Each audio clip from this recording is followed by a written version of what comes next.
ড্যাবরা মাছ লবণ হলুদ দিয়ে ভেজে নিয়েছি।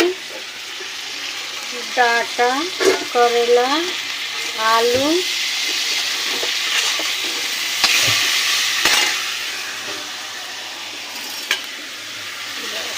ভেজে নিয়ে জল দিতে হবে।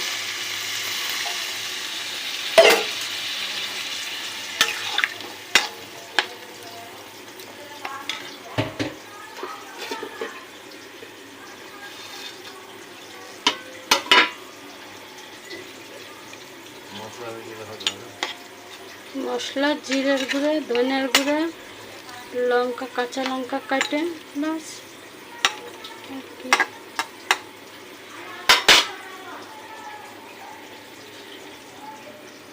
আর এই হলো মসুরির ডাল দিয়ে বড়া বানবে।